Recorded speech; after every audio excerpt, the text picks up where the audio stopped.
My brothers and sisters, the Lord be with you. And with your spirit. Reading from the Good News of Jesus Christ according to St. Mark. When Jesus had crossed again in the boat to the other side, a large crowd gathered around him, and he stayed close to the sea. One of the synagogue officials, named Jairus, came forward. Seeing him, he fell at his feet and pleaded earnestly with him, saying, "My daughter is at the point of death.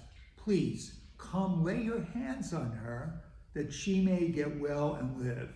And so he went off with him, and a large crowd followed him and pressed in upon him. And while he was still speaking, people from the synagogue's official arrived and said, "Your daughter has died. Why trouble the teacher any longer?" Disregarding the message that was reported, Jesus said to the synagogue official, "Do not be afraid, just have faith." He did not allow anyone to accompany him inside except Peter, James, and John, and his brother James. When they arrived at the house of the synagogue official, he caught sight of a commotion, people weeping and wailing loudly. So he went in and said to them, "Why this commotion and weeping? The child is not dead, but asleep." And they ridiculed him. Then he put them all out.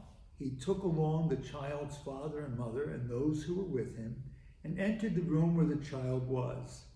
He took the child by the hand, and he said to her, "Talitha koum," which means, "Little girl, I say to you, arise."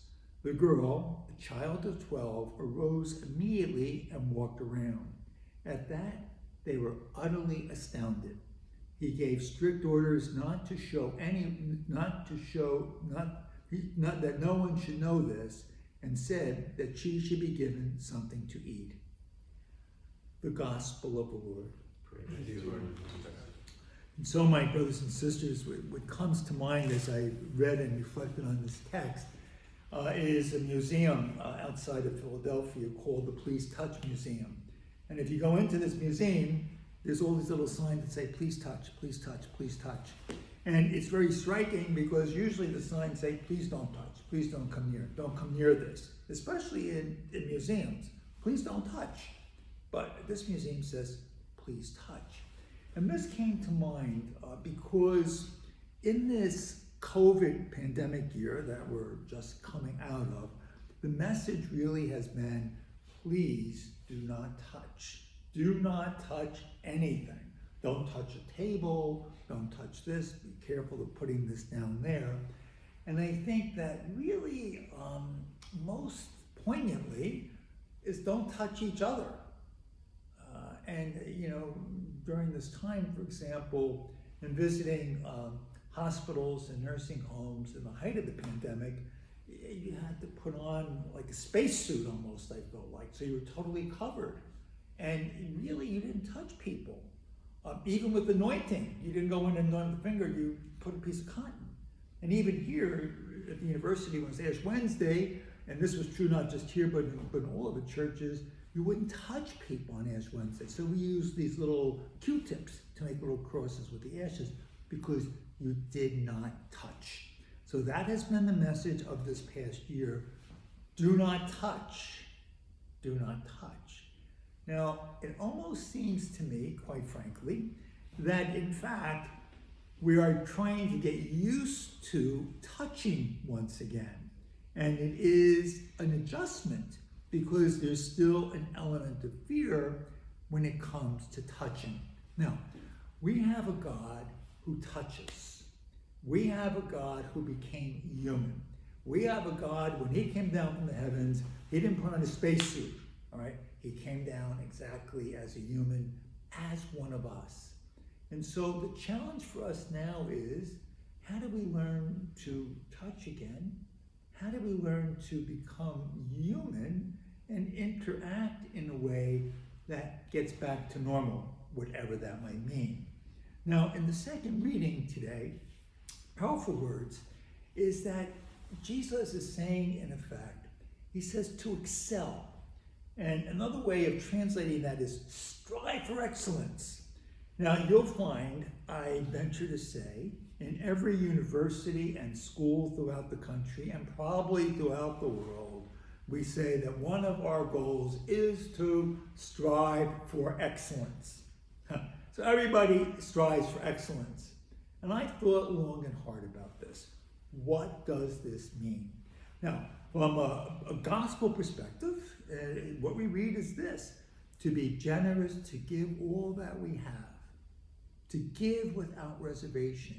That's excellence, right? It's not just an external achievement. And so with Jesus, what we hear in the second reading today is to be extravagant in excellence, to be extravagant in love, to be extravagant in graciousness, to be extravagant in what it means for us to be human. And so we see in the gospel text today amazing stories. In the longer version of this reading, there's a woman who wants to come, she just wants to touch the cloak of Jesus. And she believes that by touching the cloak, just by touching his cloak, that in fact, that she'll get better. And just a powerful story of Jairus coming. Jairus, who is one of the synagogue leaders, right, who actually comes, and what does he do? He kneels before the Lord. Now, this was against Jewish law and rabbinical law at the time. You don't do that. And so he's kneeling down before the Lord. And what does he say? Come to my daughter who is dying. Please come and touch her. And so Jesus goes and he touches her and he heals her. There is something about a God who is with us, a God who touches us, and through the touch brings us healing. Now, quite frankly, what I'm suggesting is this: whatever we're doing with touches, again, we're still living in this in-between time. But I think the question for us is this: we have a God who comes close to us. We're invited to be close to each other, whatever that might mean, and however we might do that, however we might do this. And so there's a healing that comes, that we have the power to heal, in a sense, by our presence to one another. And that is the mission, I believe, that Jesus is leading us with in today's gospel text: to go and to bring the touch of God into a world that is afraid of touch, that is saying to us right now, please do not touch. That is the mission that God has given to us. There's a statue in Germany that was partially destroyed during the Second World War, and the arms and the hands of the statue were destroyed. And there's a sign on the statue that says, you now must be my hands. And so, sisters and brothers, take a moment and just look at your hands. And I want to propose to you that these hands that you have are healing instruments, and that God gives you these hands to bring his touch into a world that is longing for the touch of love, compassion, healing, and new life.